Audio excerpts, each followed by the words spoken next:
Hi, it's time for another episode of The Gold Mine.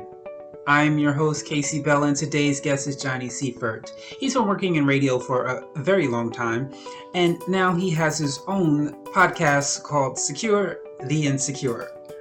Let's take a look at our interview together. When did you first recognize communications or being on the radio or working in radio was a interest of yours? I think I grew up in children's TV, and I always watched children's TV growing up. And when I thought, okay, I want to be that I want to do this as a living. When I was about 10 years old, it said you've got to apply on the website and you need to do hospital radio. And I went, oh, okay, I don't know what hospital radio is, but fine, okay, that's where people start out. And so I started by doing hospital radio. And I went in there, and it was literally a local hospital down the road from me, and I had hospital wards, and I would go there on a Sunday night, and we would play bingo with the people on the wards, and then we would take their tickets, and on the back, then we'd ask them for a request, and then we went and did a request show afterwards. So we'd get them all to listen in on their headphones, which were connected to their beds. They would then listen in, and then I was like, oh my God, this is magic. So I've literally met this person. I'm now giving them a shout out on the radio. I then get in the car on my way home, and the radio's on. I'm like, I know exactly what they're doing. I was like, this is it. This is what I want to do. I want to do radio. And I've always loved learning about people's stories. I think everyone's got a story, and I just want to find out what those stories are. Awesome. So was there any... So you just got into it? There was no hesitation? There was no thinking of... Because so many people have the mindset that you have to have a plan B. You can't reach just in case you don't go. And so was there ever a hesitation, or did you say, this is it, I'm doing this no matter what? It's all I ever wanted to do. Ever since day one, even after school, I'd walk home. This is a little secret that I'll tell you, Casey. When I walk home from school, I pretend I'm on the TV. So I was like, hello, welcome to the show, coming up today. And I'm literally walking down the street. It's all I've ever known. It's all I've ever wanted to do. And I had a conversation with my mum actually last year about what happens if I never made it. And she was like, well, it's all you ever cared about, and we'd have supported you either way. And it's hard. There have been times that I've been out of work, and there's been times that I'm a freelancer, that I've had no work some days and work other days. And so it's really important to make money. And so I worked in a local hospital in admin.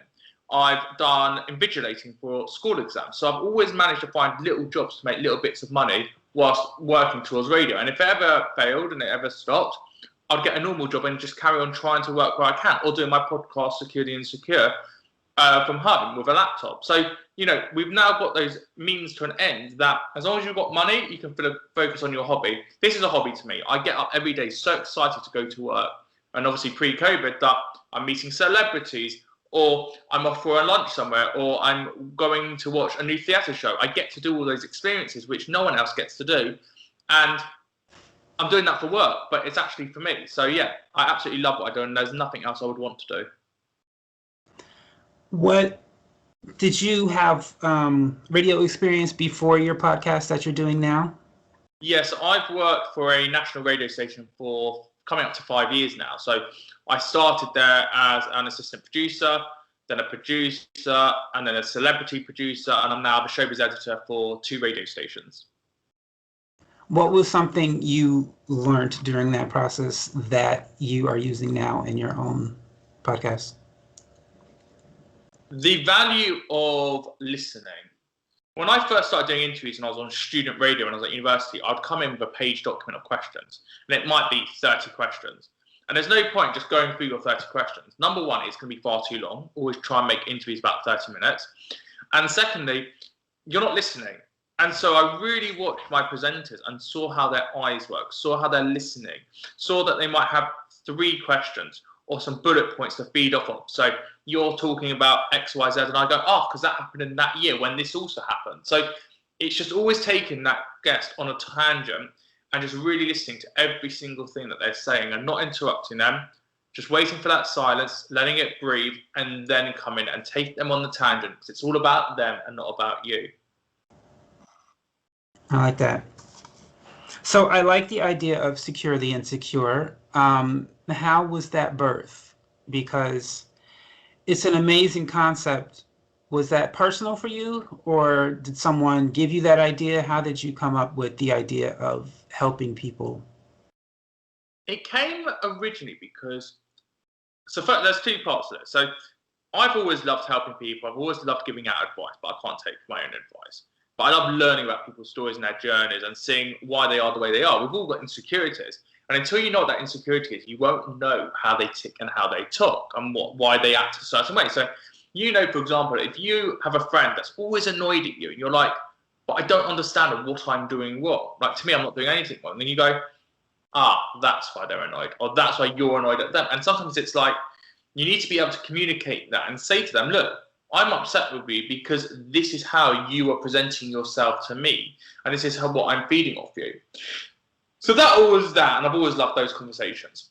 And then it was around the time where I was trying to get a mortgage for my flat, and as a freelancer, it's horrific to get a mortgage. And I was feeling a bit down, and I didn't feel like my career was going anywhere. I felt like I was kind of stilted with what I was doing. I'd kind of done everything in my world that I could do in the right time and in the right place. And friendships were here and there, and relationships were here and there. I was just like, there's nothing for me. There's no purpose for me at the moment. I'm not finding anything to do. And so I found that purpose. I spoke to a psychologist about it. And she said, well, why don't you do a podcast? You know all these people. You love speaking. You know how to interview. Why don't you put this all together and do a podcast? And I started that 2 years ago. And I'm now around 70 episodes in. And I've just learned so much. And I've met so many amazing people. And there's people that I've respected who I've grown up watching on TV and listening to on the radio. There's people I've been to school with. There's people I've read their books. There's people I just see as inspiring people on Instagram. I have such a nice range of guests there that tick so many boxes for me and make up different types of my personality.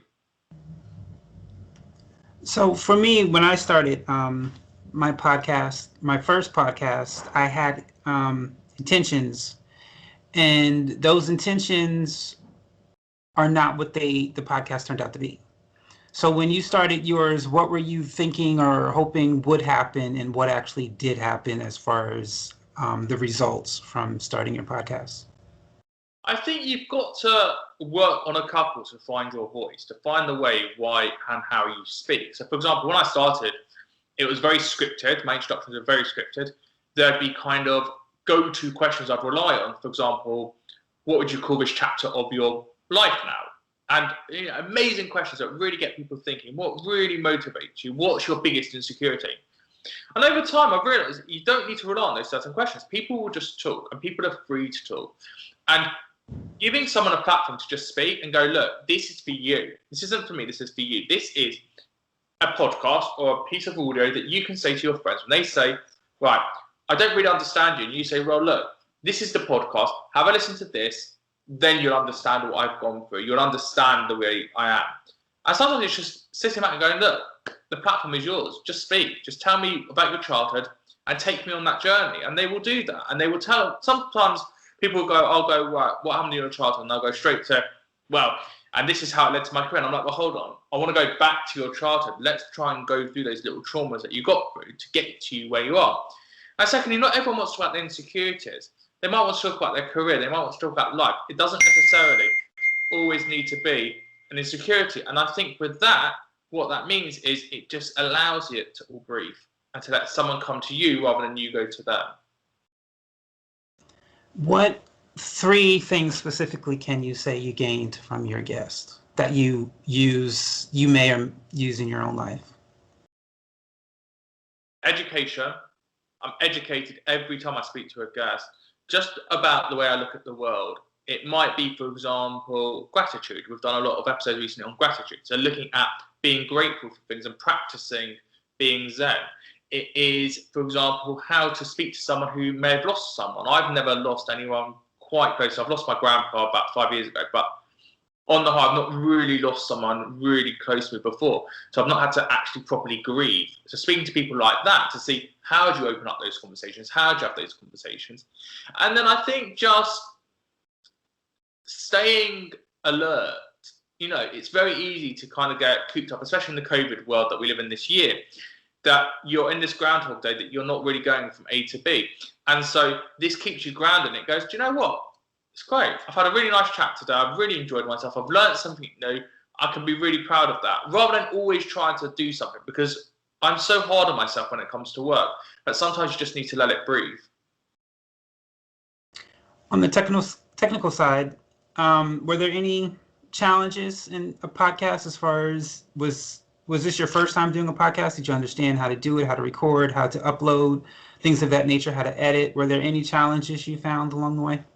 Yeah, editing audio I've done for about nearly 10 years actually. So I'm very competent editing audio using Adobe Audition or using Audacity. I've produced 4 podcasts, a reality TV podcast for a presenter in the UK called Jamie East, a celebrity chat show podcast for a guy called Andy J, and a feminist podcast called Badass Women's Hour XL with Harriet Minter. So I've always known how to produce podcasts. This was my first time presenting a podcast, but recording, it was actually fun. I've got a radio industry studio that I use, and I do it down the phone. I think, there's a lot of people who now say Zoom and FaceTime and Skype are so much better than the traditional phone. I used a traditional phone for 4 years. It was absolutely fine. It's more difficult now for people to have proper internet signal that's sustainable than just doing it on the traditional phone. There are many people who listen to a podcast and think to themselves, I think I can do this. Is there any advice you would give them that they need to know before they even begin? Just do it. Just do the podcast. And like I said before, you will find your voice when the time is right. It might take you 3 episodes, it might take you 10 episodes, it might take you 30 episodes. The most important thing is just get going. At the end of the day, there's 2 types of people who do podcasts. Those who have got a hobby and a niche ambition, and people who just want to talk because they've got a niche subject that they're really interested in. They want to speak to people who are like-minded. And there's people who do it for a career in radio, and they're doing it as practice. So they're doing it to further their brand. So whatever category you fit into, just do it. It is so fun to do. And also, how often do you get the chance to actually do a project that's personally yours? We all work for someone else. We all work for a company. How often is it that you're actually doing it for you? And that's what a podcast allows you to do. It's all self-sufficient. You do it all yourself. You can record the interviews yourself. You can edit them yourself. You can upload it yourself. You can market it yourself. What you put in is what you get out. So if you shout about your podcast every single minute of the day, it's going to get a much bigger reach than if you do it once a week. And if it comes to your job, how often are you shouting about your job? Probably not a lot. So doing it for your podcast will really give you that chance to kind of take a step back and go, God, I've done 70 episodes. Oh my God, I've done this for 2 years. Like, look how much I've achieved in that time. Look at the types of guests I've had in that time. Look at those conversations I've had in that time. But we never get a chance to do that. So I really encourage anyone to just do a podcast and not to think about the market. Don't think about how many listeners you're getting, because it's not about the listeners, it's about you. And that's also the really important thing as well. All right. And my last question I have for you, somewhat off the subject, and it doesn't have to be necessarily on your topic that you do on your podcast. It can be any topic. If there was a guest or someone you admired, you would like to have a talk show, a guest you would like to interview, and this guest could be either dead or alive, who would that be and why? It would have to be Robin Williams, the actor. I think he is an incredible actor. When he did, just so many films.